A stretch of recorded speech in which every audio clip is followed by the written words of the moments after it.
మమ్మల్ని మిక్కిలిగా ప్రేమించిన మా ప్రియమైన పరలోకపు తండ్రి, మీ ఘనమైన ఉన్నతమైన నామమునకు స్తోత్రములు. మీ అపారమైన ప్రేమను బట్టి తండ్రి, మమ్మల్ని ఇంకనూ సజీవ లెక్కలలో కాపాడుతూ మా బ్రతుకు దినాల్లో తండ్రి మరొక శ్రేష్టమైనటువంటి సమయాన్ని మీరు మాకు ఇచ్చి, నైనా భూమి మీద మీ మనసును అర్థం చేసుకునేటటువంటి భాగ్యాన్ని, మీ రక్షణ ప్రణాళికను తండ్రి మేము బాగా అర్థం చేసుకుని మా జీవితాల్లో పాటించేటటువంటి మరొక అవకాశాన్ని తండ్రి మీరు ఇచ్చినందుకు మీ కృతజ్ఞతలయ్యా. మీ బిడ్డలమైనటువంటి మేము మీ మాటలు ధ్యానించుచుండగా మీరు మాతో ఉండండి. ఏ మాటలు ఏ ఉద్దేశాలతో మీరు రాయించారో ఆ ఉద్దేశాలను ఎరుగుటకు మా మనోనేత్రాలు వెలిగించండి. చెప్పబోయే వాక్యం మా జీవితాల్లో ఫలం తీసుకురావాలని యేసుక్రీస్తు ప్రభుల వారి అతి పరిశుద్ధ నామమున ఈ ప్రార్థన అడిగి వేడుకుంటున్నాం మా తండ్రి, ఆమెన్. ప్రియమైన దేవుని వారలారా, అందరికీ కూడా యేసుక్రీస్తు నామమున అందరికీ వందనాలు. మరి దేవుడు మనకిచ్చినటువంటి ఈ గొప్ప ధన్యతను బట్టి దేవాది దేవునికి మరి మన ప్రభు అయినటువంటి యేసుక్రీస్తుల వారి శ్రేష్టమైన నామములోని వందనాలు, స్తుతులు, స్తోత్రాలు తెలియజేసుకుంటూ జీవగ్రంథం నుంచి కొన్ని విలువైనటువంటి సంగతులు జీవగ్రంథం నుంచి ధ్యానం చేద్దాం. లూకాసు వార్త 10వ అధ్యాయము 25వ వచనం నుంచి కొన్ని మాటలు చూద్దాం. ప్రియమైన వారలారా, 25వ వచనం నుంచి కొన్ని మాటలు చూద్దాం. ఇదిగో, ఒకప్పుడు ధర్మశాస్త్రోపదేశకుడు లేచి, బోధకుడా, నిత్య జీవమునకు వారసుడు నగుటకు నేనేమి చెయ్యవలనని ఆయనను శోధించుచూ అడిగను. ఈ మాటలు మనం చాలాసార్లు చదువుకున్నామండి. ఇక్కడ చెప్పబడుతున్నటువంటి సందర్భం మనకు బాగా పరిచయమైనటువంటి, మనకు సుపరిచితమైనటువంటి వాక్య భాగం ఇది.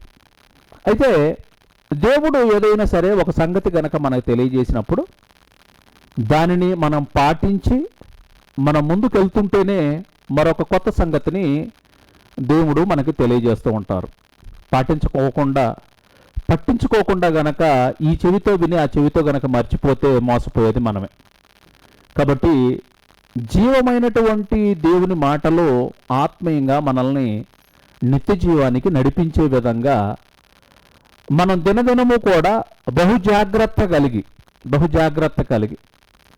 మరి ప్రపంచ పరిస్థితులను చూసుకుంటూ మనం ఇంకనూ కూడా దేవుని పాదాల సన్నిధికి చేరి ఇక్కడ కన్ను మూసిన మరుక్షణాన ఇప్పుడు పొందుకున్నటువంటి నిత్య జీవం మరి మరణం తర్వాత కూడా కొనసాగిస్తూ మనం ప్రభువులోని శాశ్వతంగా కూడా ఆయన ఉన్నటువంటి రాజ్యానికి వారసులయ్యేటటువంటి గొప్ప అదృష్టాన్ని మరి ఈరోజు మనం మనం నేర్చుకుంటున్నటువంటి మాటలు మన జీవిత గమ్యస్థానాన్ని నిర్ణయిస్తాయి అన్న సంగతిని మర్చిపోకూడదు.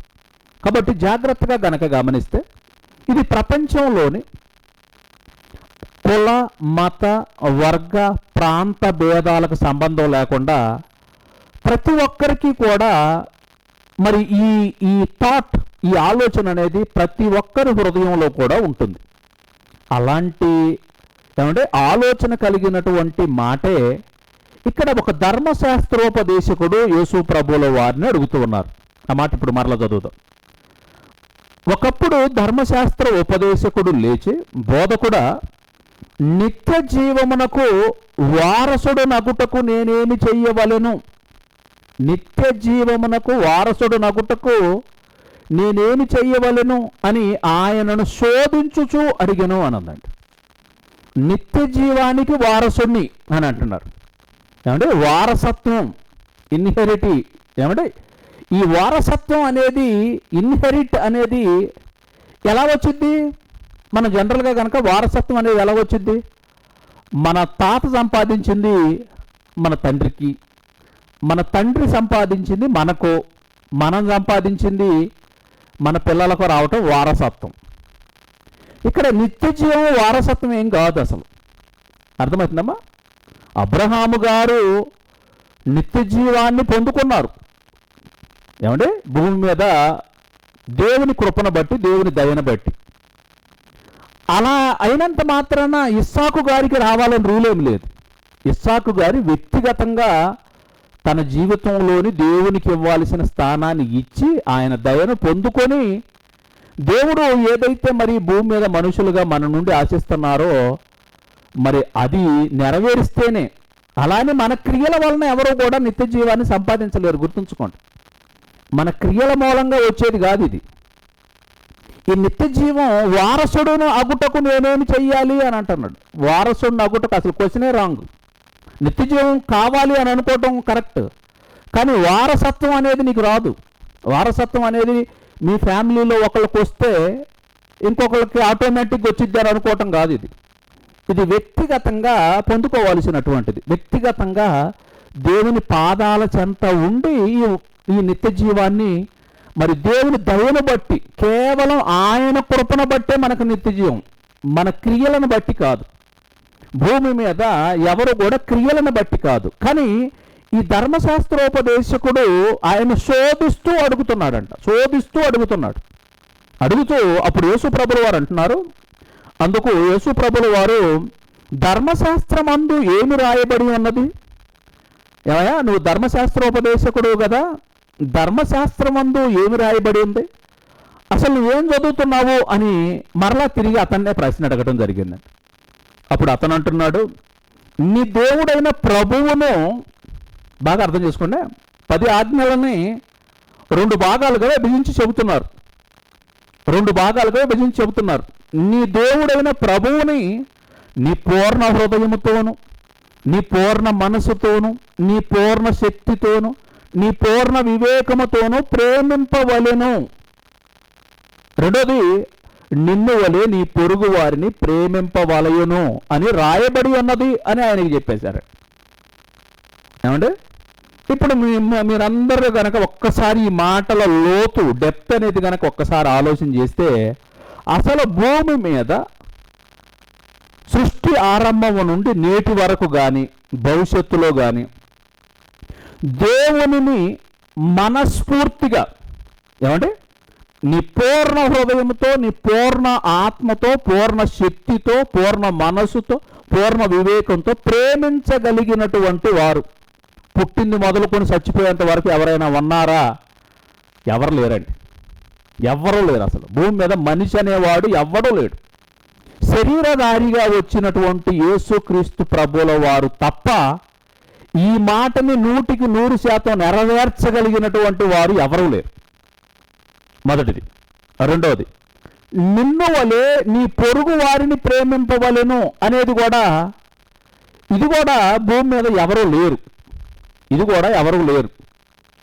అటు దేవుణ్ణి ప్రేమించటంలో కానివ్వంటే, ఇటు సాటి మనుషుల్ని, పొరుగువాణిని ప్రేమించటంలో కూడా మరి ఏమంటే ఎలాంటి ఒడుదుడుకులు లేకుండా, ఎలాంటి పాపపు ఆలోచన లేకుండా వీటిని పక్కాగా పాటించేటటువంటి మనుషులు ఎవరూ లేరు.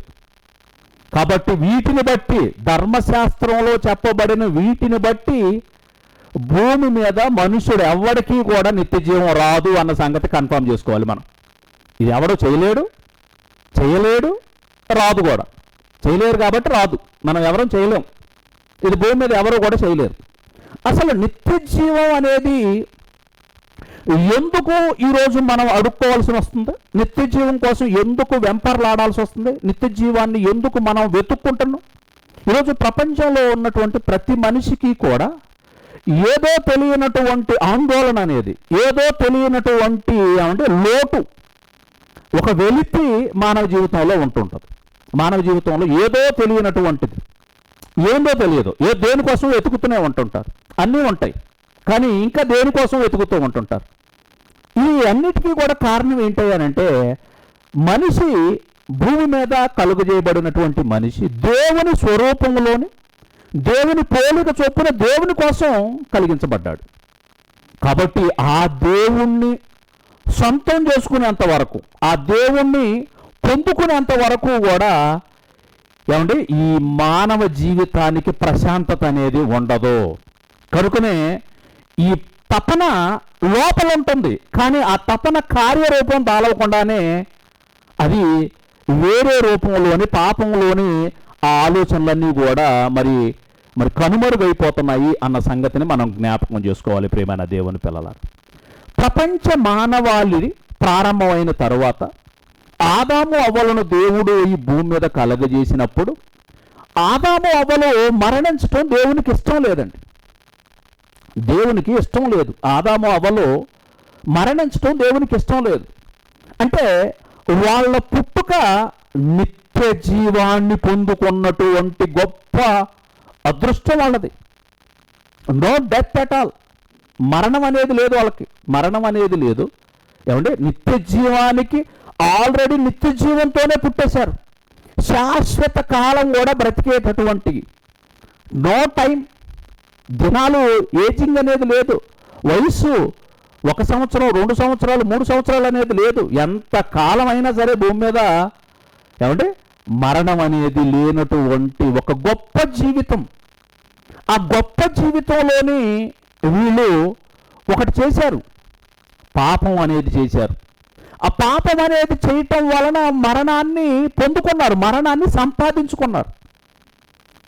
ఏమంటే అందుకే ఈరోజు మరలా తిరిగి ఆ నిత్య జీవం, ఏ ఆదాము అవ్వలైతే పోగొట్టుకున్నారో ఆ నిత్య జీవం కోసం ఆనాటి నుండి ఈనాటి వరకు కూడా మరి భూమి మీద ఉన్నటువంటి మనిషి దానికోసం తప్పిస్తూనే ఉన్నాడు. మరి ఇది ఎలా వచ్చింది?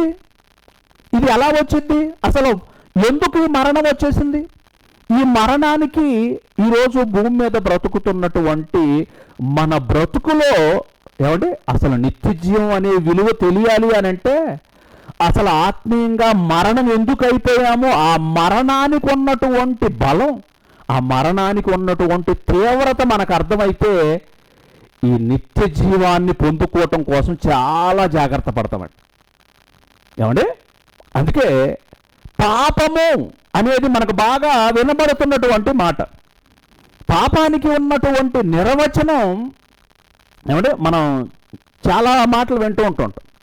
ఇందులోని మిమ్మల్ని అందరినీ కనుక జాగ్రత్తగా ఒక ప్రశ్న అడిగితే పాపంలోని ఏమా ఏది పెద్ద పాపం ఏది చిన్న పాపం ఒకసారి చెప్పండి. మీకు తెలిసినటువంటి పాపాల్లో ఒక వ్యక్తి ఓచకోతకు వస్తున్నాడు అనుకోండి, ఒక వ్యక్తి హత్యలు చేయటం, మానభంగాలు చేయటం ఇవన్నీ చేస్తున్నాడు అనుకోండి, పక్కన ఉన్నటువంటి ఇంకొక వ్యక్తి చిన్న అబద్ధం ఆడుతున్నాడు అనుకోండి, మనం జనరల్గా దేన్ని ఆలోచిస్తుంటామంటే అబద్ధాలు ఆడటం అనేది చిన్న పాపము, హత్యలు వ్యభిచారాలు ఇవన్నీ చేయడం పెద్ద పాపము అని అంటారు. ఏమంటే హత్యలు, దొంగతనాలు, వ్యభిచారాలు, మోసాలు ఇవన్నీ ఏంటయ్యి అని అంటే పాపాల లిస్టు మనం ఏర్పాటు చేసుకున్నామండి.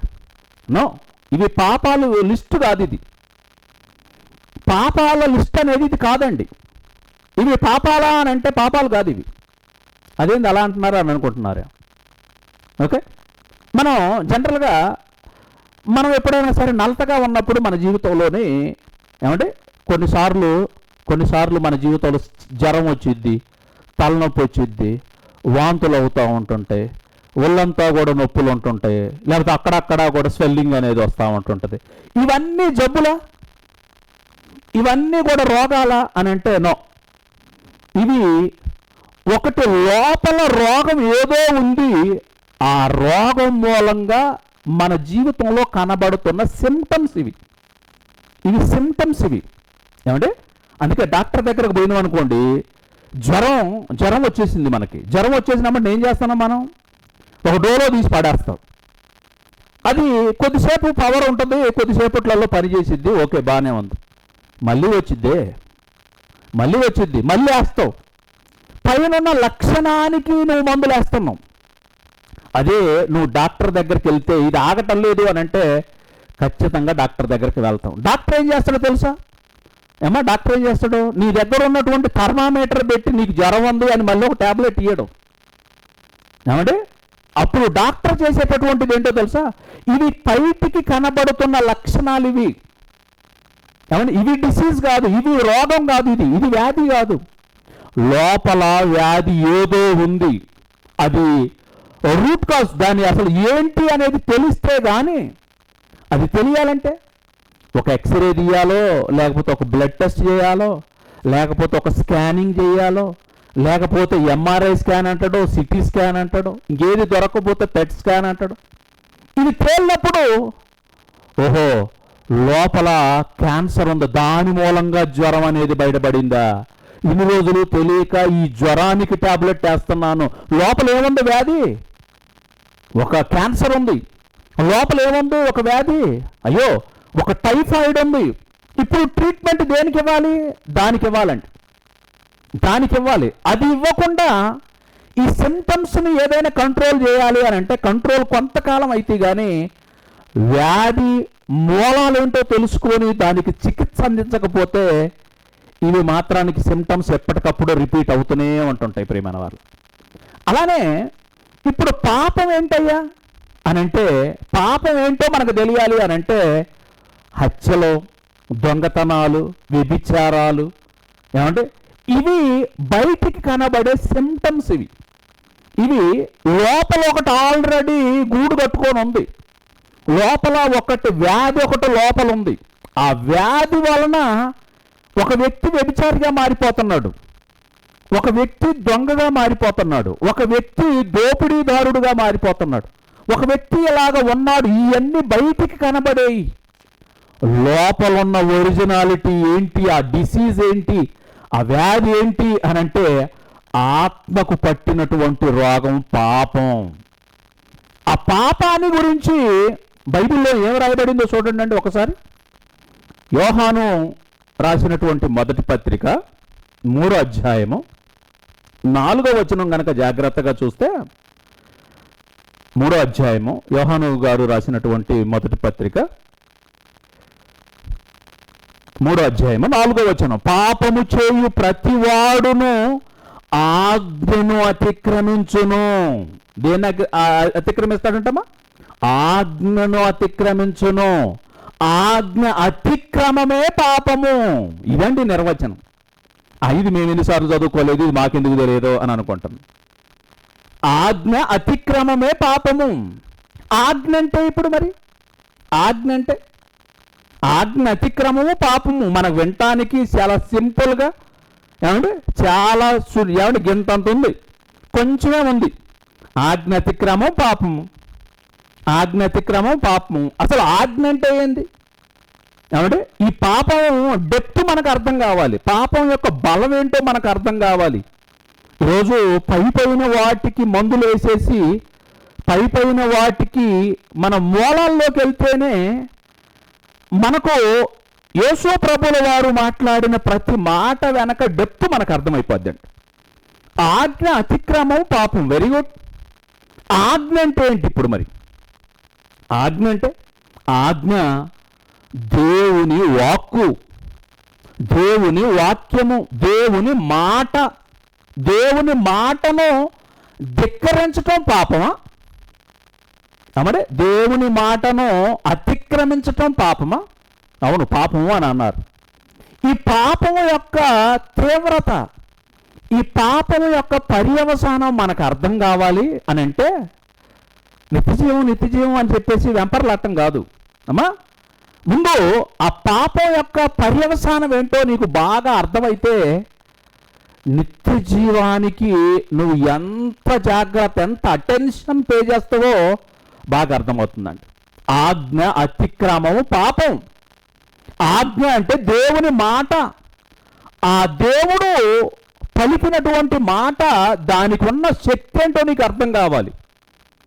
ఏమండి, ఆదికాండం 1వ అధ్యాయంలోని కదా ఆయన మాట మొట్టమొదటిగా మనకి భూమి మీద ఉన్నటువంటి సర్వమానవాళికి కూడా బయలుపరచబడినటువంటి మాట.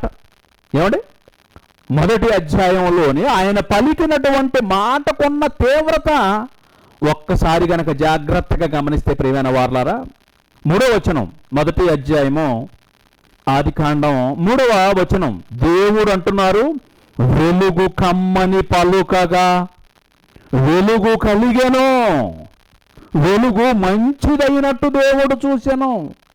వండర్ఫుల్. వెలుగు కమ్మని పలుకగా, దేవుని మాట, దేవుని వాక్కు. దేవుని వాక్కు, ఒక మాట దేవుని నోట నుండి వస్తే ఆ మాటకున్నటువంటి పవర్, ఆ మాటకున్న శక్తి ఎంత అంటే ఒక వెలుగు కలిగిందంటండి. ఏమండి, ఆదికాండం మీరు చాలాసార్లు చదివారు కాబట్టి మీకు 4వ రోజున సూర్యుడిని దేవుడు తయారు చేశాడు. ఇది మొదటి రోజే. మొదటి రోజున కలిగించబడినటువంటి ఈ వెలుగు యొక్క కేంద్రం ఎక్కడ? ఈ వెలుగును అసలు ఎక్కడుంది ఈ వెలుగు అనేది ఇంతవరకు శాస్త్రవేత్త అన్న వాడికి అంతుపట్టనటువంటి మహాజ్ఞానం అండి. శాస్త్రవేత్త అనే వాడికి అంతుపట్టనటువంటి మహాజ్ఞానం ఇది. ఇదంతా ఎలా వచ్చింది? ఒక్క మాటతో వచ్చేసింది. ఏంటి ఆ మాటకు అంత పవర్ ఉందా? ఎంత పవర్ ఉందో ఇంకా జాగ్రత్తగా చూస్తే 2వ దినాన గురించి 6వ వచనం, మరియు దేవుడు జలముల మధ్య ఒక విశాలము కలిగి, జలముల మధ్య అగాధ జలాలు ఉన్నాయి కదా, ఆ జలముల మధ్యలో ఒక విశాలము కలిగి ఆ జలములను ఈ జలములను వేరుపరుచును గాక అని పలికారంట. ఏమంటే ఆ జలములను ఈ జలములను వేరుపరుచును గాక అని పలికారు. ఆ పలకగానే ఏమైపోయిందంట, దేవుడు ఆ విశాలము చేసి విశాలము క్రింది జలములను విశాలము మీది జలములను వేరుపరచగా ఆ ప్రకారమాయను దేవుడు ఆ విశాలమునకు ఆకాశము అని పేరు పెట్టారంట. ఇప్పుడు మనం చాలాసార్లు ఆకాశంకి వెళ్ళి చూస్తుంటాం కదా. ఆకాశంకి వెళ్ళి చూస్తున్నప్పుడు మన ఇంట్లో ఉన్న గది పొడవెంతో మనకు తెలుసు. ఏమంటే మనకు ఉన్న పొలం యొక్క కొలత ఏందో మనకు తెలుసు. మనకున్న ఊరు కొలతలు కూడా ఇప్పుడు చెప్పగలుగుతున్నారు, దేశాల కొలతలు కూడా చెప్పగలుగుతున్నారు. ఈ అనంతమైనటువంటి విశ్వం అని అన్నారు.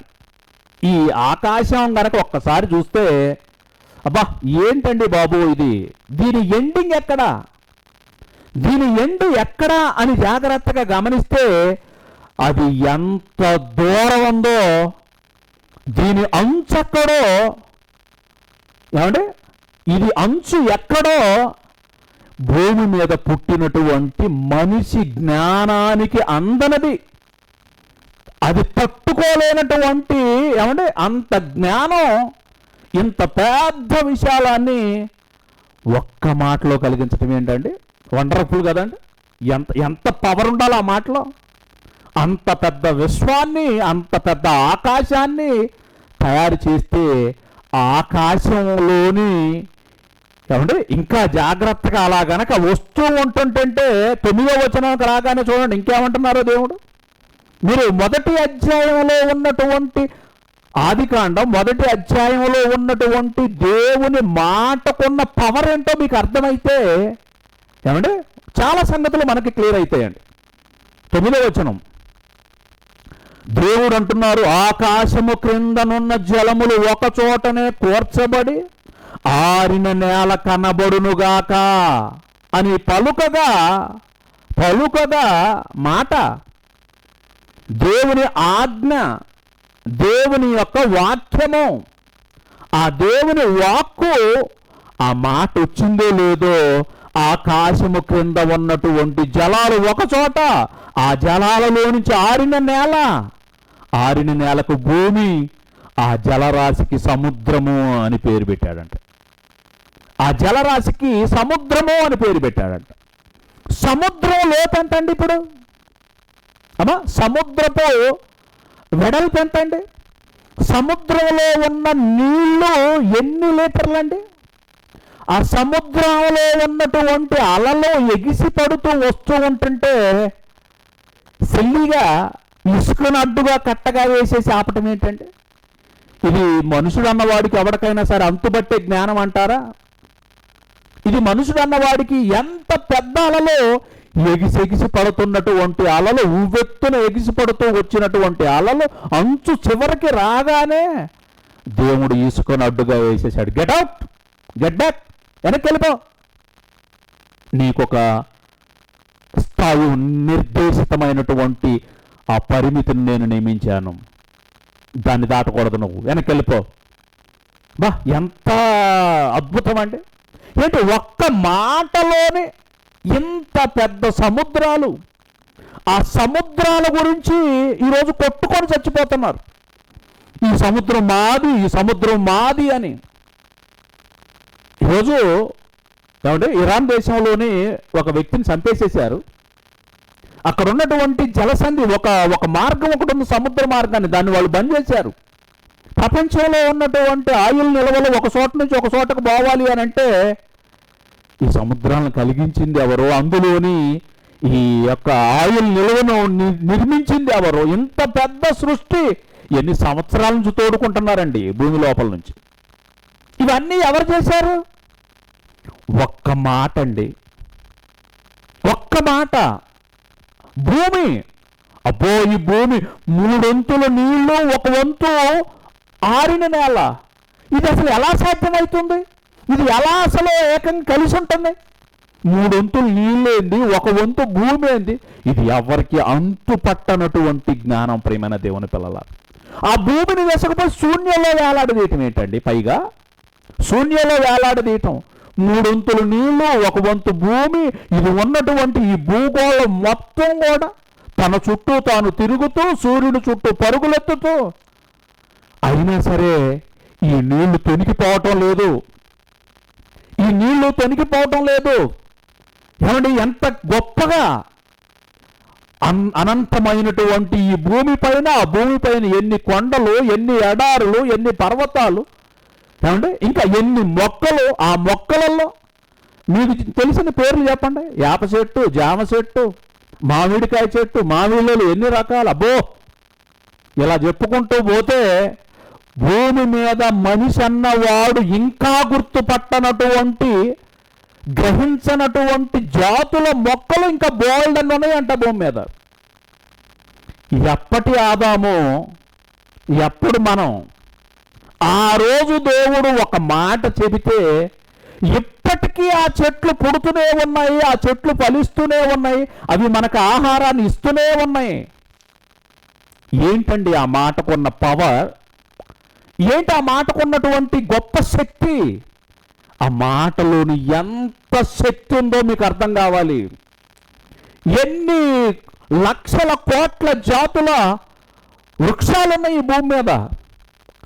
ఎన్ని గొప్ప ఏమంటే విత్తనాలు, ఫలాలనిచ్చేటటువంటి చెట్లను, ఎన్ని రకాలైనటువంటి చెట్లను దేవుడు భూమి మీద మనకు కలిగించాడు ఒక్క మాట కోసం. వండర్ఫుల్ అండి దేవుని మాటలు, అమోఘం. ఇంకా చదువుకుంటా వస్తే ఏమంటున్నాడు దేవుడు? ఇంకా దేవుడు ఏమంటున్నాడు? 14వ వచనానికి, పగటిని రాత్రిని వేరుపరుచున్నట్లు ఆకాశ విశాలమందు జ్యోతులు కలుగుగాకనియు, అవి సూచనలను, కాలములను, దిన సంవత్సరములను సూచించుటకై ఉండుగాకనియు, భూమి మీద వెలుగిచ్చుటకు అవి ఆకాశ విశాలమందు జ్యోతులై ఉండుగాకనియు పలికెను. ఎప్పుడు కలిగించిన సూర్యుడండి. సూర్యుడి గురించి ఈరోజు నక్షత్రాలు వాటి గురించి చెబుతూ అసలు కొన్ని ఏమంటే ఎన్ని మిలియన్ గ్యాలక్సీలు ఉన్నాయో తెలియదంట. గ్యాలక్సీలు అంటే నక్షత్ర మండలాలు. నక్షత్రం గురించి కాదు, నక్షత్ర మండలాలు. ఆ నక్షత్ర మండలంలో కోటాను కోట్ల నక్షత్రాలు, కోటాను కోట్ల నక్షత్రాలు. ఆ నక్షత్రాల పరిమితి ఒకదానికి మించి ఒకటి, ఒకదానికి మించి ఒకటి, ఒకదానికి మించి ఒకటి. భూమి మీద ఎన్ని అసలు ఏమంటే భూమి మీద ఉన్నటువంటి మనిషికి అంతు పట్టనటువంటి జ్ఞానం ఇది. మీ కన్నులు పైకెత్తి చూడుడి, వీటిని ఎవడు సృజించను? ఒక్కసారి ఆలోచించండి అయ్యా. ఆ మాటలో ఉన్నటువంటి పవర్, ఆ మాటలో ఉన్నటువంటి శక్తి. సూర్యుడు 100 కోట్ల సంవత్సరాలుగా మండుతూనే ఉన్నాడండి. ఇన్ని సంవత్సరాలుగా మండుతున్నప్పటికీ సూర్యుడిలో వేడి తగ్గిందా? తగ్గలేదు. వెలుగివ్వటం ఆగిందా? ఆగలేదు, వెలుగిస్తూనే ఉన్నాడు. ఇవన్నీ ఎలా వచ్చేసినాయి? ఇవన్నీ కూడా వాటి క్రమం చొప్పున, వాటి కక్షలలో వీటన్నిటినీ కూడా స్థిరస్థాయువులుగా నిర్మించి, వాటన్నిటిని పరుగులెత్తిస్తూ, వాటిని ఏమంటే ఖచ్చితమైనటువంటి ఆకారాలలో ఉంచింది ఎవరు? ఆ వాక్కు. ఆ వాక్కు దేవునికి ఉన్న మాటకున్నటువంటి పవర్ ఎంత గొప్పదో మీరు ఆలోచించండి ప్రియమైన దేవుని పిల్లలారా. 20వ వచనం, జీవము కలిగి చెలించు వాటిని జలములు సమృద్ధిగా పుట్టించునుగాక అని అన్నారండి. సముద్రాలలోని ఎన్ని జీవరాశులండి, తాబేళ్ళు, కప్పలు, చేపలు, తిమింగలాలు, అబ్బో కొన్ని లక్షల జాతులు సముద్రాల్లో ఉన్నాయి. ఇంకా సముద్రంలో ఉన్నటువంటి జీవరాశులలోని ఎన్ని లక్షల జాతులుగా ఉన్నటువంటి వీటిలోనే మనుషుడు గుర్తించినటువంటి జాతులు ఇంకా అనేక ఉన్నాయి. సముద్రపు అడుగు భాగానికి మనిషి అంతు పట్టనటువంటి జ్ఞానం పగిలిపోతుంది. ఏదైనా సరే అక్కడికి కనుక వెళ్ళాలి అని అనుకుంటే ఆ వేడికి కానివ్వండి, ఆ ఒత్తిడికి కానివ్వండి, మానవ జ్ఞానం అంత దూరం వెళ్ళలేదు. ఇవన్నీ ఎలా కలుగు చేయబడ్డాయి? ఎన్ని జీవరాశులండి బాబు! ప్రపంచంలో ఉన్నటువంటి ఎన్ని సముద్రాలు, ఆ సముద్రాలలోని ఎన్ని జలచరాలు, ఆ జలచరాలకు ఆహారం పెట్టేది ఎవరు? ఆహారం నువ్వు నేను ఏమన్నా పోయి చల్లేస్తున్నావా ఏంటి? వాటికి ఆహారం పెట్టేది ఆయనే. ఒక్క మాటతో కలిగించేశాడు కదండి, ఒక్క మాటతో కలిగించాడు. భూమి మీద ఎన్ని రకాల పురుగులు, ఎన్ని రకాల అడవి జంతువులు ఎన్ని పుట్టినాయండి. ఇవన్నీ కూడా ఎన్ని లక్షల జీవరాశులు, ఎన్ని కోటాను కోట్ల జీవరాశులు, జాతుల జీవరాశులు ఇవన్నీ ఉన్నాయి. ఆకాశంలో ఎగిరే పక్షులు, భూమి మీద ఉన్నటువంటి మనిషికి అంతు పట్టనటువంటి జ్ఞానం అండి. ఈరోజు 2026లో ఉన్నాం మనం. టెక్నాలజీ బాగా కూడా అభివృద్ధి చెందింది అనుకొని మనిషి విర్రవీగుతున్నటువంటి ఈ కాలంలోని మనిషి ఒక చోటు నుంచి మరొక చోటకి అవలేలంగా సెల్ ఫోన్లోని ఒక జిపిఎస్ సిస్టమ్ అని అంటున్నారు. ఆ లొకేషన్ కనుక ట్రాక్ చేసుకుంటూ ఒక ప్రాంతం నుంచి మరొక ప్రాంతానికి చిన్న వీధి దగ్గరికి కూడా జాగ్రత్తగా వెళ్ళగలుగుతున్నాడు. ఎప్పుడు? 2026లో. మొదటి దినం నుంచి ఆకాశంలో ఎగిరేటటువంటి పక్షులను చూడండి ప్రియమైన దేవుని పిల్లల. ఆ పక్షుల దగ్గర ఒక సెల్ ఫోన్ లేదు, ఆ పక్షులకి జిపిఎస్ లేదు. పొద్దున్నే ఆహారం కోసం ఎక్కడికో వెళ్ళిపోద్ది, సాయంకాలం మరలా కూడా కరెక్ట్గా అన్ని ప్రాంతాలను దాటుకొని ఖచ్చితంగా తన గూటికి చేరగలిగినటువంటి ఆ చిన్న బుర్రలోని అంత వివేకాన్ని పెట్టింది ఎవరండి? ఎంత గొప్పవి దేవుని సృష్టి!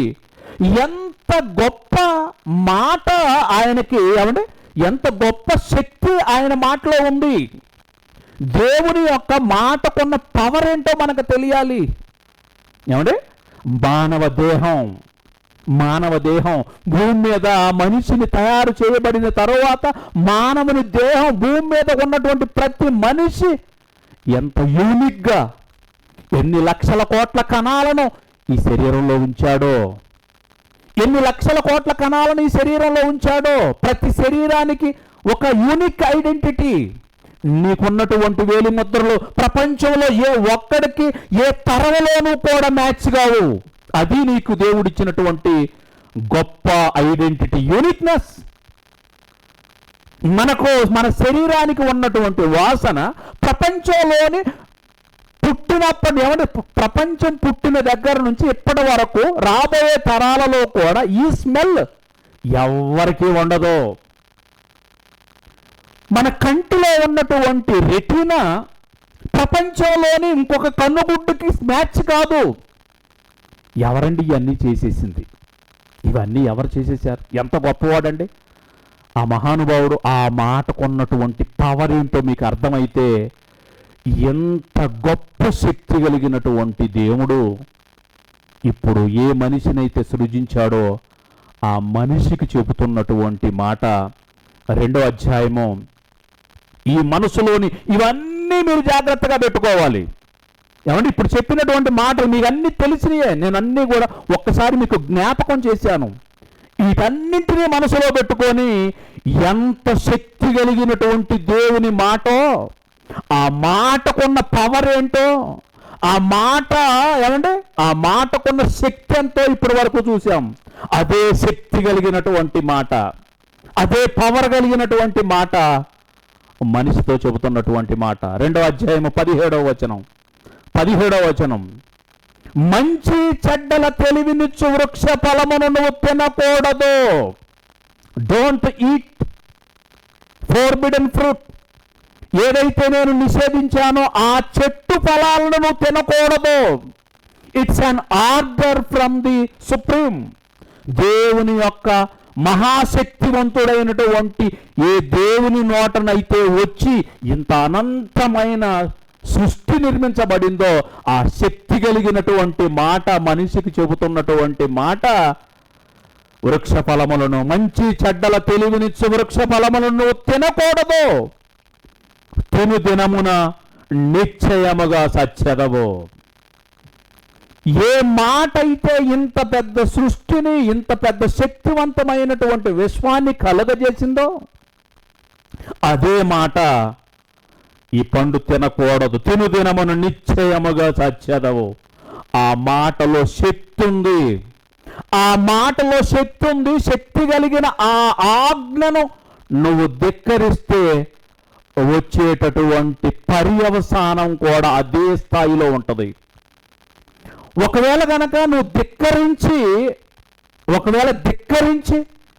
ఆ శక్తి కలిగినటువంటి ఆజ్ఞను గనక ధిక్కరించి అతిక్రమించావో దాని వలన వచ్చేటటువంటి రిజల్ట్, దాని వలన వచ్చే పర్యవసానం కూడా అంత తీవ్రంగా ఉంటుంది. కాబట్టి దేవుడు చెప్పాల్సింది చెప్పేశాడు. ఇప్పుడు పండును తెంచటం, పండును తెంచటం గురించి ఆలోచిస్తావా? శక్తి కలిగినటువంటి దేవుని ఆజ్ఞను ధిక్కరించడం గురించి ఆలోచిస్తావా? దేవుని ఆజ్ఞను అతిక్రమించేశారు. మరణం అనగానే మన వాళ్ళకి అసలు చాలా మందికి భయం లేదండి. మరణం అనగానే ఈ శరీరానికి వచ్చే మరణం గురించి, ఇది భౌతికం, చాలా మంది చూస్తున్నాం కాబట్టి ఈ శరీరం గురించి ఎప్పుడైనా కష్టంలే అన్నట్టు సింపుల్గా తీసుకుంటున్నారు. నో, దాని వలన వచ్చే పర్యవసానం చాలా ప్రమాదకరమైంది. ఆ పర్యవసానం అంత ప్రమాదకరమైంది కాబట్టి సృష్టికర్త అయినటువంటి యేసుక్రీస్తు ప్రభువుల వారు, మీరు దేవుడు అనే కాన్సెప్ట్ ఆల్రెడీ బాగా వింటున్నారు కదా. దేవుడు, తండ్రి, కుమారుడు, పరిశుద్ధాత్ముడు, ముగ్గురు వేరు వ్యక్తులు ఒక దేవునిగా ఉన్నారు. ఎలా ఉన్నారు? ఇది నేను చెప్పడం కష్టం. భూమి మీద ఎవడో కూడా ఆ దేవుని అర్థం చేసుకోవటం కానివ్వండి, మన జ్ఞానం సరిపోదు. విశ్వాసంతో అంగీకరించు.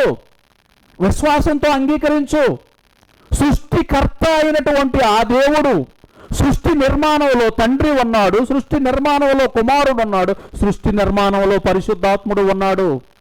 సృష్టి నిర్మాణంలో ఉన్నటువంటి భాగంగా మానవుని యొక్క సృష్టిలోని పరమ తండ్రి ఉన్నాడు, కుమారుడు ఉన్నారు, పరిశుద్ధాత్ముడు ఉన్నారు. ఆ సృష్టికర్త అయినటువంటి కుమారుడు, వాక్యమై ఉన్నటువంటి ఆయనే నిన్ను నన్ను వెతుక్కొని మరలా ఈ మరణము నుండి ఏ శక్తి కలిగినటువంటి మాటనైతే ధిక్కరించారో, మరణం, మార్కు సువార్త 9వ అధ్యాయం, మరణం అనగానే చాలా సింపుల్గా తీసుకోవద్దు. ఎందుకంటే శక్తి కలిగినటువంటి ఆ మాటకున్నటువంటి పవర్ అది. 48వ వచనం, ఆ మరణం అంటే ఆత్మీయ మరణం అంటే నరకమున వారి పురుగు చావదు, అగ్ని ఆరదు. ఇది ఊహించడానికే చాలా కష్టం. ఇది ఆలోచించడానికే అతి భయంకరమైంది. నిత్య జీవాన్ని పోగొట్టుకున్నారు. ప్రేమైన దేవుని పిల్లల, నిత్య జీవాన్ని పోగొట్టుకున్నారు. ఆదాము అవ్వలు నిత్య జీవాన్ని పోగొట్టుకున్నారు, మరణాన్ని కొని తెచ్చుకున్నారు. మరణాన్ని కొని తెచ్చుకోవటమే కాకుండా ఆ మరణం మనందరికీ కూడా, ఆ రోగం మనందరికీ అంటించేశారు. ఈరోజు భూమి మీదకి వచ్చినటువంటి మనందరం కూడా మన ఇష్టపూర్తిగా, మిమ్మల్ని ఎవరూ బలవంతం చేయట్లే, నన్ను ఎవరో బలవంతం చేయలే, నా ఇష్టపూర్తిగా నేను పాపంలోకి జారిపోయాను, మీ ఇష్టపూర్తిగా మీరు పాపంలోకి జారిపోయారు. మనమందరము పాపాత్ములమే, మనమందరము కూడా దేవుని తీర్పుకి యోగ్యులమే, మనమందరము కూడా దేవుడిచ్చేటటువంటి ఆ శిక్షకు దేవుని ఆజ్ఞను ధిక్కరించి పాపాన్ని తెచ్చుకొని, పాపం వలన వచ్చినటువంటి జీతం మరణం. నరకమున అగ్ని ఆరదు, పురుగు చావదు, అనంతమైనటువంటి శిక్ష. ఆ శిక్షకు పాత్రులమైనటువంటి మనల్ని వెతుక్కుంటూ వచ్చేసాడండి. ఆయనే వెతుక్కుంటూ వచ్చేసాడు. మనం చేసినటువంటి పాపం మనం కడుక్కోలేనటువంటిది, మనం చేసినటువంటి పాపం మనం సరిచేసుకోలేనటువంటిది, మనం చేసినటువంటి పాపానికి ఏమంటే ఆ పాప క్షమాపణ మనకు తెచ్చుకోలేనటువంటిది. దేవుడు నేను మిమ్మల్ని క్షమించానులే అని ఒక మాట కనుకంటే దేవుడు అన్యాయస్తుడైపోతాడు.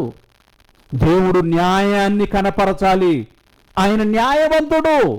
ఆజ్ఞను ధిక్కరించిన ప్రతి ఒక్కడు దేవుని జడ్జిమెంట్కి అర్హుడు, దేవుని తీర్పుకు అర్హుడు. ఆ తీర్పు వలన వచ్చినటువంటి శిక్ష, ఆ శిక్షకు మనం అందరము యోగ్యులమే.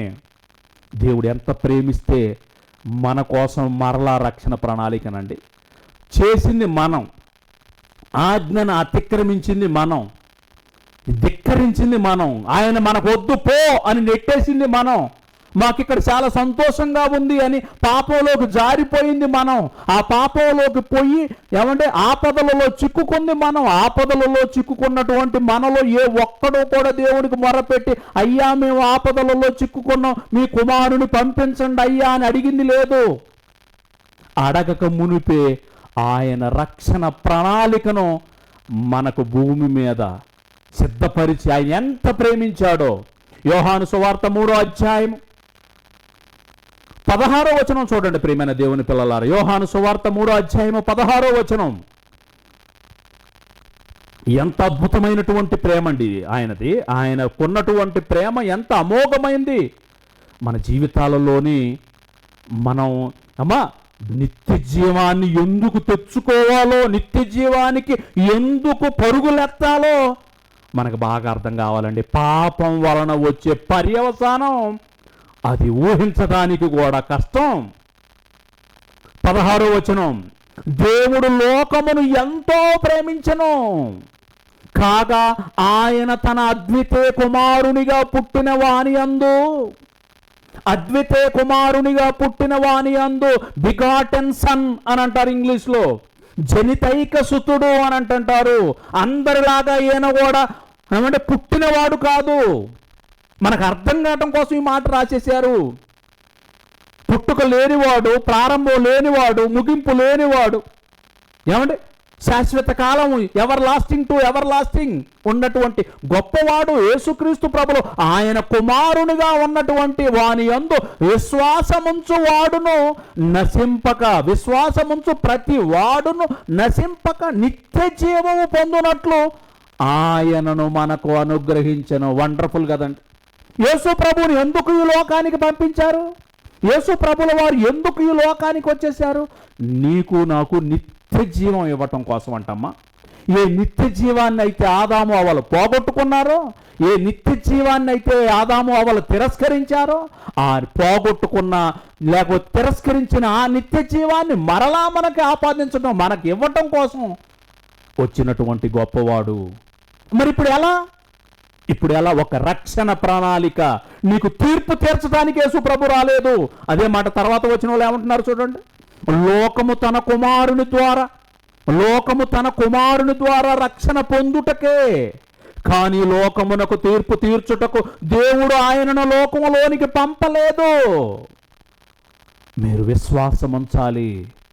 మన దోషాలన్నింటినీ కూడా, మనం చేసినటువంటి పాపం ఎంత భయంకరముందో ఇప్పటి వరకు చూసాము. సృష్టికర్త ఆజ్ఞను ధిక్కరించటం అనేది చెప్పడానికి సింపుల్గా ఉంది, కానీ అర్థం చేసుకుంటే దాని తీవ్రత ఎంత దారుణంగా ఉంటుందో, ఆ దారుణమైనటువంటి దాని తీవ్రత నీకు అర్థమైతే నువ్వు వ్యభిచారం, దొంగతనం వీటి గురించి కాదు, గతగత వణికిపోవాలి. ఇప్పుడు గనక జాగ్రత్తగా గమనిస్తే రక్షణ ప్రణాళిక వచ్చేసింది. ఆ రక్షణ ప్రణాళిక మనకు రావాలి అని అంటే ఇప్పుడు మనం ఏం చేయాలి? విశ్వాసం అండి. మన పాపాలన్నిటిని కూడా ఆయన తన మీద వేసుకోవడానికి సిద్ధపడ్డాడు. మన దోష శిక్షను ఆయన అనుభవించడానికి సిద్ధపడ్డాడు, అనుభవించాడు. ఇది వ్యక్తిగతంగా ప్రతి ఒక్కరూ కూడా అనుభవపూర్వకంగా తెలుసుకోవాలి.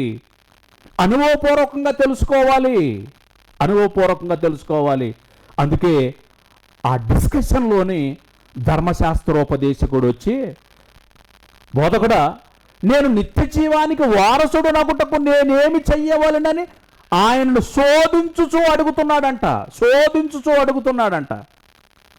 మాకు తెలుసులేవయ్యా, నిత్య జీవం మాకు ఎలా పొందుకోవాలో మాకు తెలుసు, ధర్మశాస్త్రంలో ఆజ్ఞలు ఉన్నాయి, అవి పాటిస్తే చాలు, అవి పాటిస్తూనే ఉంటుంటాము, మేము తెచ్చుకుంటాము, మేము నీతిమంతులము అన్నట్టుగా ఆయన యేసు ప్రభుల వారిని తక్కువగా అంచనా వేస్తున్నారు.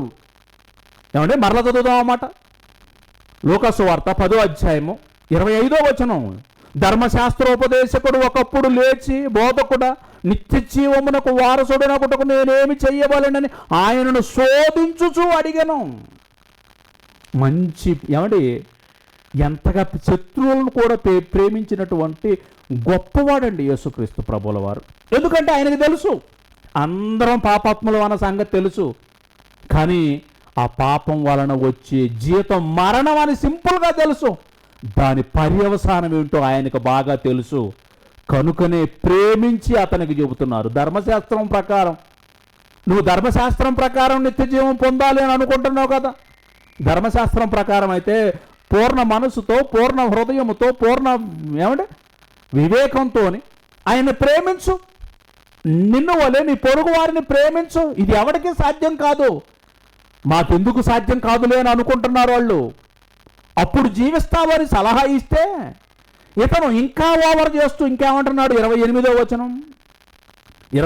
వచనం యేసు ప్రభుల వారు అంటున్నారు, అందుకు ఆయన, నీవు సరిగా ఉత్తరం ఇచ్చితివి, అలాగూ చేయుము, అప్పుడు జీవించదవు. అలా చేయి, అప్పుడు బ్రతుకుతో నిత్యం అని అంటే ఇంకా ఏమంటున్నాడు చూడండి. 29వ వచనం. అయితే తాను నీతిమంతుడైనట్టు కనపరచుకోనగోరి, నేను నీతిమంతుణ్ణి, నేను ధర్మశాస్త్రంలో చాలా గొప్పవాణ్ణి, నేను ధర్మశాస్త్రాన్ని బాగా పాటిస్తాను. ఈ పరిసయ్యులు, శాస్త్రులు, ధర్మశాస్త్రోపదేశకులు వీళ్ళకు ఉన్నటువంటి వాళ్ళకే కాదు, ఈరోజు మనకు కూడా అంతే ఉంది. జనం మెచ్చుకుంటే చాలు. మన హృదయం దేవునికి దగ్గరగా ఉందా, దూరంగా ఉన్నదా, దీన్ని ఎవడు చూస్తున్నాడు? జనం మెచ్చుకుంటే చాలు. నిత్య జీవం లోపల పొందుకున్నామా లేదా? నిత్య జీవం ఎప్పుడు వచ్చింది నీకు?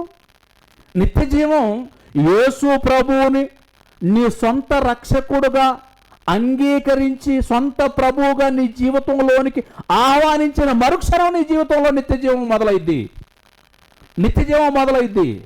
కానీ మన వాళ్ళకి ఇదంతా కూడా నిత్య జీవం అసలు పొందుకున్నామో లేదో, మనకు పాపక్షమాపణ జరిగిందో లేదో ఇంకా అనుమానంలోనే ఉన్నామో అని అంటే పాపాన్ని చాలా ఈజీగా తీసుకుంటున్నాం.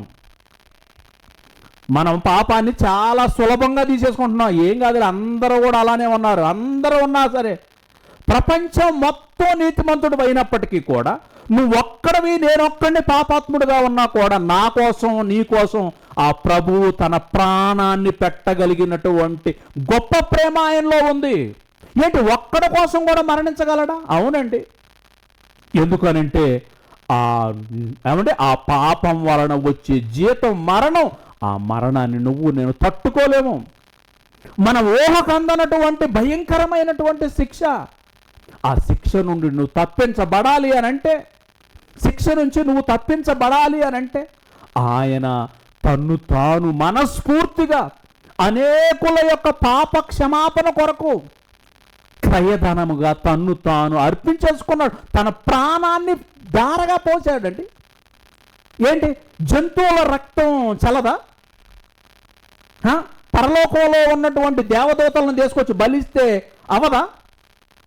లేకపోతే ప్రవక్తలు అనుకున్న వాళ్ళని ఎవరైనా సరే చంపి వాళ్ళ రక్తాన్ని కనుక భూమి మీద ఒలికిస్తే అవదా? నో. లేకపోతే ఈ సముద్రాలలో ఉన్నటువంటి పెద్ద పెద్ద జంతువులు ఉన్నాయి కదా, భూమి మీద పెద్ద పెద్ద జంతువులు ఉన్నాయి కదా, ఆకాశంలో ఎగిరే పక్షులు ఉన్నాయి కదా, వీటన్నిటి రక్తం చిందిస్తే మన పాపం కడగబడదా? లేదు. సృష్టికర్తకు ఆ మాటను ధిక్కరించినటువంటి నీ పాపం క్షమించబడాలి అన్న ఆ పాపానికి ఆ పాపానికి పర్యవసానం, ఆ పాపం వలన వచ్చే దోషం అదే స్థాయిలోని నీ తరపున వెల చెల్లించేవాడు కూడా అదే స్థాయిలో ఉండాలి. అనంతమైనటువంటి పాప భారాన్ని ఏ ప్రవక్త మొయ్యలేడు, ఏ జంతువు మొయ్యలేదు, ఏ మనిషి రక్తము కూడా తీర్చలేదు, ఏ సృష్టించబడినటువంటి ఏ ఒక్కటి కూడా పాప భారాన్ని మొయ్యలేదు. పాప భారాన్ని మొయ్యగలిగిన పరిశుద్ధుడై ఉండాలి. ఆయన సృష్టింపబడని వాడు సృష్టికర్త అయి ఉండాలి. అందుకోసమే కదండి యేసు ప్రభువుల వారు భూమి మీదకి వచ్చి తన ప్రాణాన్ని ధారగా పోస్తాను అని అన్నది. ధారగా పోస్తాను అని అన్నది అందుకు కదండి. ఆయన వచ్చినటువంటి ఆయనను మనమందరం కూడా ఏం చేయాలి? మనం స్వీకరించాలి. ప్రియమైన దేవుని పిల్లలారా, నా పాపాలన్నిటినీ కూడా అయ్యా నువ్వు నీ సిలువలోనే నువ్వు నా పాపాలను మోసావు కదా ప్రభువా, నీ సిలువలోని నా పాప దోషాన్ని నువ్వు మోసావు కదా ప్రభువా, కాబట్టి దానిని బట్టి నిన్ను విశ్వసిస్తున్నానయ్యా, దానిని బట్టి నేను విశ్వసిస్తూ ఉన్నాను. నాకు పాప క్షమాపణ కావాలి అని అంటే ఒకే ఒక్క మార్గం సిలువ. ఆ సిలువ వైపుకు చూస్తే నా పాపం అంతా కూడా సిలువలో కనబడుతూ ఉంది. వ్యక్తిగతంగానండి, నిన్ను నన్ను వ్యక్తిగతంగా చూసి ఆ సిలువ మరణాన్ని ఎందుకు ఒప్పుకోవాలి? ఆయన సిలువ మరణాన్ని ఎందుకు కోరుకోవాలి? నువ్వు నేను చేసినటువంటి పాపం అంత భయంకరమైంది కాబట్టి, మన పాపం అంత భయంకరమైంది కాబట్టి సిలువ మరణాన్ని కోరుకున్నారు ఆయన. సిలువ మరణం ఎంత అవమానకరం, ఎంత ఘోరమైనటువంటి మరణం, ఎంత కఠినమైనటువంటి మరణం. అరిచేతుల్లో శిలలు, అరికాళ్లలో శిలలు, తలపైన ముండ్ల కిరీటం, మొఖాన ఉమ్మి వేయటం, పిడిగుద్దులు. ఆ కొరడాలతోని గనక ఒక్కొక్క వ్యక్తిని సిలువకు వేయబడినటువంటి వ్యక్తిని కొరడాలతో కొట్టించేటప్పుడు ఒక అడుగుకి వంగబెడతారండి.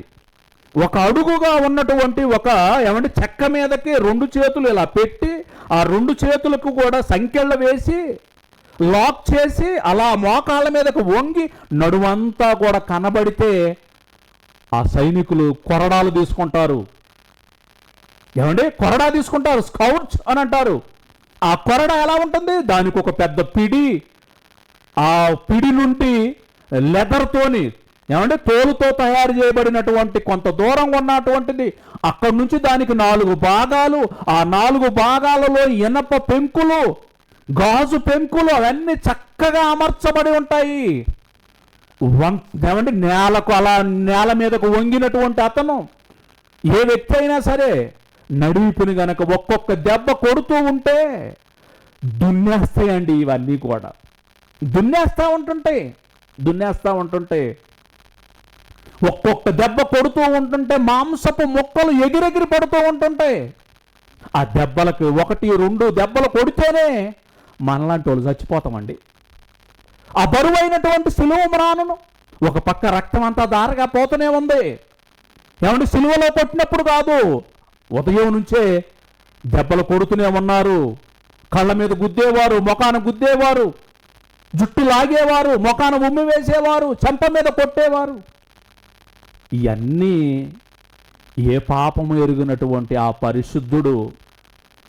ఇవన్నీ ఒక పక్క అయితే నీ పాపాన్ని నా పాపాన్ని ఆయన వ్యభిచారా? ఆయన ఎప్పుడు కూడా తలంపు కూడా ఆయన జీవితంలో రాలేదే. వ్యభిచారంలో పట్టబడినటువంటి స్త్రీని, అమ్మా ఈ పాపం వలన నువ్వు నరకంలోకి వెళతావు, అక్కడ అగ్ని ఆరదు, పురుగు చావదు, అమ్మా నువ్వు మనసు మార్చుకో అని తన ప్రేమను పంచినటువంటి ఆ పరిశుద్ధుడు ఒక వ్యభిచారిగా దేవుని కోర్టులో నీ కోసం నా కోసం నిలబడ్డాడు. ఒక దొంగగా నీ కోసం నా కోసం నిలబడ్డాడు. ఒక హంతకుడుగా నిలబడ్డాడు. ఒక అబద్ధ కోరుగా ఆయన దేవుని కోర్టులో నిలబడ్డాడు. పాపం అయితే చేయలేదు. ఆయన నోట ఏ కపటమూ లేదు. నిన్ను నన్ను ప్రేమించాడు, పాపముగా చెయ్యబడ్డాడు. ఇది ప్రపంచంలో ఎవరికి అర్థం కానటువంటి రహస్యం అండి. ఇది ఎవరికి అర్థం కాదు. ఎలా తీసేసుకున్నాడు? ఇది ఎవరికి కూడా అర్థం కానటువంటి గొప్ప సంగతి. ప్రియమైన దేవుని పిల్లల, ఇవన్నీ తీసుకొని అయ్యా నన్ను విశ్వసిస్తావా, అమ్మ నన్ను విశ్వసిస్తావా, నీ పాపాలు నేను తీసుకున్నాను, నీ జడ్జిమెంట్ని నేను తీసుకున్నాను, నీ పాప శిక్షను నేను తీసుకున్నాను. నన్ను విశ్వసించి నీకు రక్షకుడిగా, నీ జీవితానికి ప్రభువుగా నన్ను ఆహ్వానిస్తే నీకు పాప క్షమాపణ, పాప విమోచన, నీ పాపాలన్నీ తుడిచేయబడుతున్నాయి. ఇప్పుడు దేవుని కోర్టులో నిన్ను నిలబెడితే ఎలాంటి పాపం కనపట్టల్లా, ఎలాంటి పాపం కనపట్టాల? నిత్య జీవానికి వారసుడు నువ్వు, నిత్య జీవానికి వారసుడు నువ్వు. ఇది నువ్వు క్రియలు చేసి సంపాదించేది కాదు.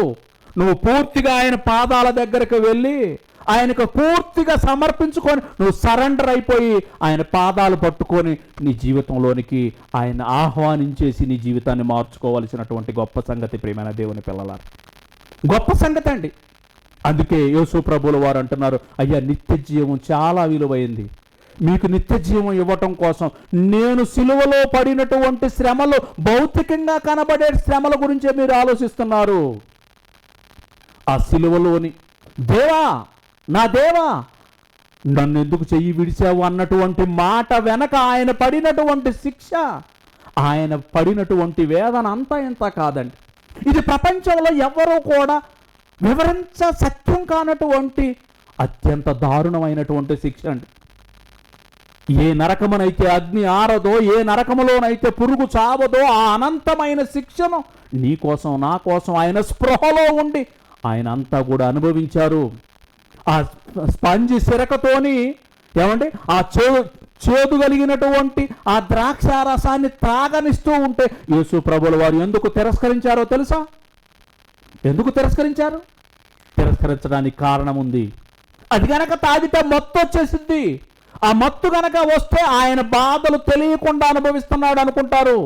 నో, నేను నీ పాపాలన్నీ కూడా సంపూర్ణంగా, నీలో చిన్న దోషం కూడా లేకుండా నేను అనుభవపూర్వకంగా నీ శిక్ష ప్రతిదీ కూడా నా ముఖం చూశాడు, నీ ముఖం చూశాడు. ప్రియమైన సహోదరి సహోదరుడు, నిత్య జీవానికి నిన్ను నన్ను వారసుడిగా చేయడానికి ఆయన సిద్ధపడ్డాడు. ఆ నిత్య జీవాన్ని పొందుకోవటం కోసం నువ్వు సిద్ధంగా ఉన్నవో లేదో నువ్వు ఒక్కసారి ఆలోచన చేసుకో. అందుకే యేసు ప్రభుల వారు ఇక్కడ ఒక ఉపమానం లాంటిది ఒక సంగతిని చెబుతూ వచ్చారండి. చకచక చదువుకొని ముగించేద్దాం ఏమా. యేసు ప్రభుల వారు అంటున్నారు 30వ వచనం నుంచి కనుక జాగ్రత్తగా చూస్తే యేసు ప్రభుల వారు అంటున్నారు, అందుకు యేసు ఇట్లా, నేను ఒక మనుషుడు యెరూషలేము నుండి యెరికో పట్టణమునకు దిగి వెళ్ళుచు దొంగల చేతిలో చిక్కును. యెరూషలేము నుండి యెరికో పట్టణమునకు దిగి దిగి దిగి దిగి ఆ వ్యక్తి నువ్వే, అలా దిగిపోయినటువంటి వ్యక్తివి నువ్వే, అలా దిగిపోయినటువంటి వ్యక్తిని నేనే. పరిశుద్ధమనబడినటువంటి యెరూషలేము దేవుని సన్నిధిలో నుండి పాపాత్మకంగా ఉన్నటువంటి యెరికో పట్టణానికి దిగిపోయినటువంటి జీవితం నీది నాదే. అలా దిగిపోయి పాపంలో దిగి దిగి దిగి దిగి మరణానికి అప్పగించబడ్డామండి. అపవాది చేతికి చిక్కబడ్డాము, ఆత్మీయంగా చచ్చిపోయాము. నడిరెత్తు నుంచి అరికాలు వరకు ఆత్మ సంబంధమైన గాయాలు ఎన్నో. ఆ గాయాలన్నిటిలో కూడా చిక్కుబడినటువంటి నీకు నాకు ప్రాణదాత ఎవరు అనేది మనం అర్థం చేసుకోవాలి. వాటిని చాలా సీరియస్గా నీ జీవితంలోనికి పాటించాలి అని యేసు ప్రభుల వారు ఈ సంగతులు చెబుతూ ఉన్నారు. ప్రియమైన దేవుని పిల్లలారా, ఆ రోజు నిత్య జీవం ఉండాలి, నిత్య జీవం కావాలని క్యాజువల్గా అడిగినటువంటి అతనికి నిత్య జీవం కోసం పరితపిస్తున్నటువంటి మనకు కనువిప్పు కలిగించేటటువంటి మాటలండి, కనువిప్పు కలిగించేటటువంటి మాటలు. యెరూషలేము నుండి ఈ యెరికో పట్టణానికి గనక ఉన్నటువంటి దారి ఎలా ఉంటుందో తెలుసా? చాలా డీప్, ఏమంటే స్టీప్ ఎలా ఉంటుంది, చాలా వంపుగా, చాలా లోతుగా ఉంటుంది. ప్రపంచంలోనే అత్యంత లోతైనటువంటి పట్టణం ఏదైనా ఉందా అని అంటే యెరికో పట్టణమే. సముద్రపు లెవెల్కి సుమారుగా 800 అడుగులు లోతుంటుంది. అది అడుగుల లోతుంటుంది. యెరూషలేము నుంచి కనుక చూస్తే 3200 అడుగుల లోతుంటుంది. 18 మైళ్ళ దూరం, 29 కిలోమీటర్ల డిస్టెన్స్. అక్కడ ఉన్నటువంటి వ్యక్తి అలా దిగుతూ ఉంటే దొంగల చేతికి పట్టబడ్డాడంట. ఆ దొంగలందరూ కూడా ఏం చేస్తారు? దొంగ ఎవరో? అపవాది. దేవునిలో భద్రంగా ఉండవలసిన నిన్ను నన్ను అపహరించి గాయాల పాలు చేసి మనల్ని మరణానికి అంచుకు చేర్చి కొన ఊపిరితో కొట్టుకునేలాగా చేసినటువంటి అపవాది బారి నుండి నువ్వు నేను అడిగితే రాలేదండి యేసు ప్రభుల వారు. నువ్వు నేను అడిగితే యేసు ప్రభుల వారు రాలేదు. నిన్ను నన్ను ప్రేమించి వెతుక్కుంటూ నశించిన దానిని వెతికి రక్షించుటకు ఆయన వచ్చాడు. కనుకనే వెతుక్కుంటూ ఈరోజు నువ్వు నేను ఎందుకు ఇక్కడ కూర్చున్నావు? ఆయన ప్రేమ అండి. అదే మాట ఇక్కడ చెబుతున్నారు. అప్పుడు ఒక యాజకుడు పోయాడంట. యాజకుడు పోయి దూరంగా కూడా ఆ గాయాలతో పడి ఉన్నటువంటి వ్యక్తి, కొన ఊపిరితో కొట్టుకుంటున్నటువంటి ఆ వ్యక్తిని చూశాడు. వీడి దారిని వీడు వెళ్ళిపోయాడు. రెండో వాడు లేవీయుడు వచ్చేసాడు. వీడు కూడా నాకేం సంబంధం లేదు, అనవసరంగా నాకెందుకు, నాకు చాలా పనులు ఉన్నాయి, ఐఎమ్ ఆల్రెడీ బిజీ, నాకు ఇతనితో సంబంధం లేదు అని ఇతను వెళ్ళిపోయాడు. మూడో వ్యక్తి సమరయుడు అంటే అంటరానోడు. ఆ రోజులలోని సమరయులకి యూదులకి కూడా సాంగత్యం ఉండదు. అందుకే యేసు ప్రభుల వారు సమరయ ప్రాంతాల్లోనికి వెళ్ళినప్పుడు ఆయన మాట్లాడితే, అమ్మా కొన్ని నీళ్లు పోయమ్మా అని అంటే ఆయన అడిగితే ఆమె ఏమన్నదో తెలుసా? ఒక యూదుడు అయి ఉండి సమరయురాలైనటువంటి నాతోని నువ్వు ఎందుకు మాట్లాడుతున్నావు? మీకు మేమంటే పడదు కదా, మీరు మమ్మల్ని అసహించుకుంటారు కదా, మేమంటే ఏమంటే అంటరానోలుగా చూస్తారు కదా అని అన్నారు. అలాంటి సమరయుడుగా వచ్చినటువంటి అతను పడిపోయి ఉన్నటువంటి అతన్ని చూసి జాలిపడ్డాడండి. మొదట జాలిపడి తన వాహనం నుండి దిగి అతని దగ్గరకు వెళ్ళి ఆ పదాలు చూడండి ఎంత బాగుంటాయో. 33వ వచనం, అయితే ఒక సమరయుడు ప్రయాణమైపోవచ్చు, అతడు పడి ఉన్న చోటికి ఆయనే వచ్చేసాడు.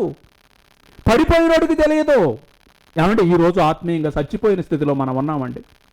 చచ్చిపోయిన స్థితిలో ఉన్నటువంటి మనల్ని వెతుక్కుంటూ, ఇది మన సొంత నిర్ణయాలు కాదు, మన సొంత ఎఫర్ట్స్ కాదు, మనం కావాలని మనంగా చేసుకున్న క్రియలు కావివి.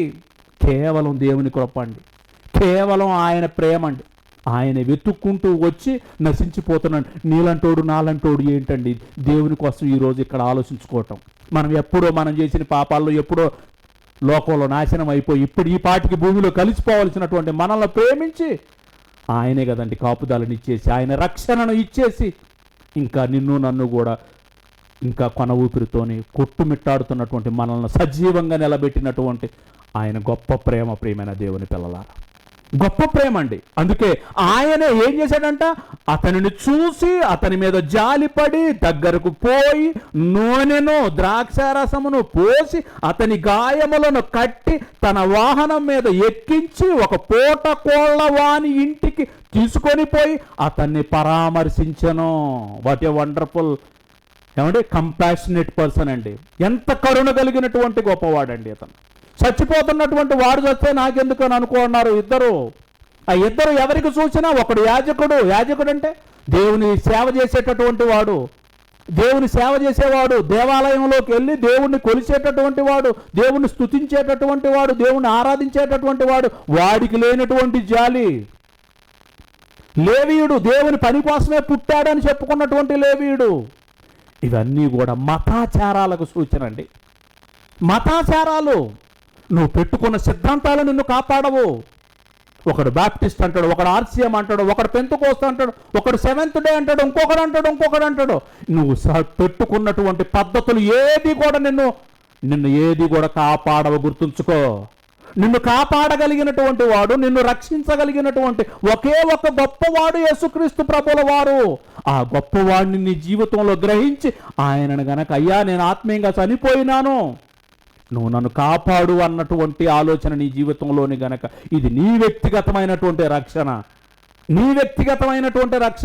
ఇతరుల కోసం నువ్వు ఆలోచన చేయబాకు, ఇతరుల గురించి నువ్వు ఆలోచన చేయబాకు, వాళ్ళ ఎదుట నీతి క్రియల కోసం దీనికోసం పరితపించబాకు. వ్యక్తిగతంగా నీకు ప్రభుతో ఉన్న సంబంధం ఎంత, వ్యక్తిగతంగా ఆయనతోని నువ్వు గడుపుతున్న సమయం ఎంత, వ్యక్తిగతంగా ఆయనను నువ్వు బ్రతిమాలుకున్నటువంటిది, ఆయనతో నువ్వు గడుపుతున్న క్షణాలు ఎన్ని, ఇవండి నీ జీవితాన్ని చక్రంగా నిలబెట్టి ప్రియమైన వార్ల. ఎవరి అన్నీ కూడా అంటే ఆ సమరయుడు యేసుక్రీస్తు ప్రభుల వారే నాశనం అయిపోతున్నటువంటి మనలను ఆత్మీయంగా సచ్చిన స్థితిలో ఉన్నటువంటి నిన్ను నన్ను వెతుక్కుంటూ వచ్చి నీ గాయాలను, ఆత్మీయ గాయాలను తన రక్తంతో కడిగి, నూనె, తైలము పరిశుద్ధాత్మకు సూచన, పరిశుద్ధాత్మను నీకు వరంగా ఇచ్చి, పరిశుద్ధాత్మను నీలో జీవింపచేసి నిన్ను నన్ను సంఘం అనబడినటువంటి పూటకోళ్ళ వాని ఇంటికి చేర్చాడండి. పూటకోళ్ళ వాని ఇల్లు అని అంటే ఏంటది? ఈరోజు నువ్వు నేను సంఘమేనండి. ఆ సంఘంలోకి చేర్చినటువంటి నువ్వు నేను ఆ నిత్య జీవాన్ని గురించి స్పృహ ఏమైనా ఉందా? ఇక్కడికైతే కూర్చున్నాము, ఆయన రక్తం అనేది ఎంత శ్రేష్టమైందో, మనం చేసిన పాపం ఎంత ఘోరమైందో, దాని వలన వచ్చేటటువంటి పర్యవసానం ఎంత తీవ్రమైందో నీకు అర్థం కావాలి ప్రియమైన వారలారా.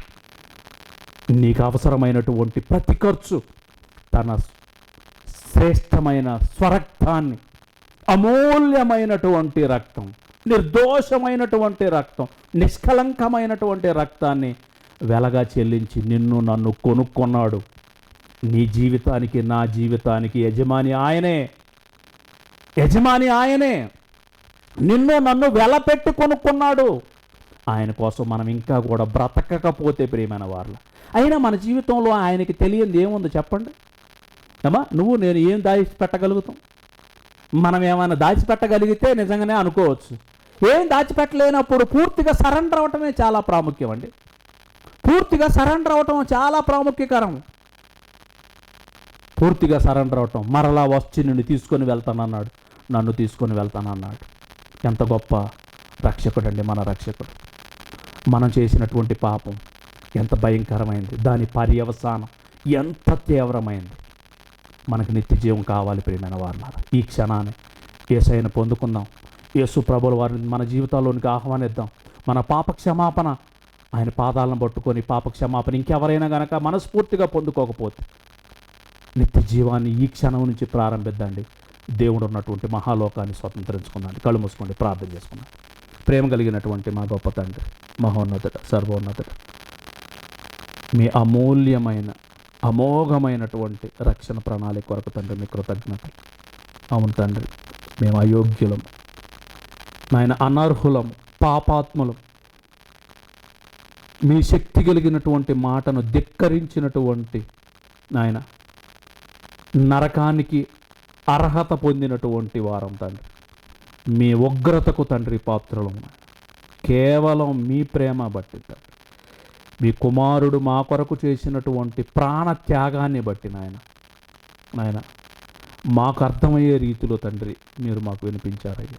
మా జీవితంలో తండ్రి మీ తట్టుకు తిరిగేటటువంటి ఒక గొప్ప అదృష్టాన్ని మీరు మాకు కలగజేశారయ్యా. మీ సంఘంలో తండ్రి మమ్మల్ని చేర్చారు. మీ రాజ్య సంబంధులుగా తండ్రి మమ్మల్ని మార్చారు. మాకు పాప క్షమాపణను దయచేశారు. నిత్య జీవానికి గొర్రెపిల్ల జీవ గ్రంథంలో నాయన మా పేర్లు లిఖించారు. నాయన మేము ఏ కారణం చేత కూడా నాయన ఆ పేర్లను తండ్రి పోగొట్టుకోకుండా మా జీవితంలో ఎన్ని కష్టాలైనా ఎన్ని నష్టాలైనా తండ్రి మీ కుమారుని మా జీవితంలో రక్షకుడిగా మాత్రమే తండ్రి కొనసాగేటటువంటి భాగ్యాన్ని మాకు దయచేయండి.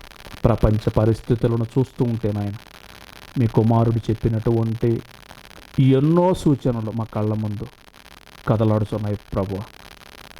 మరి తండ్రి మేము ఇంకనూ కూడా తండ్రి జాగ్రత్త కలిగి భయం కలిగి మీ సన్నిధిలో తండ్రి ఇంకా కూడా తండ్రి వణుకుచు మీరు ఇచ్చినటువంటి రక్షణను కొనసాగించుకునేటటువంటి భాగ్యాన్ని మీ బిడ్డలమైనటువంటి మాకు తండ్రి దయచేయండి.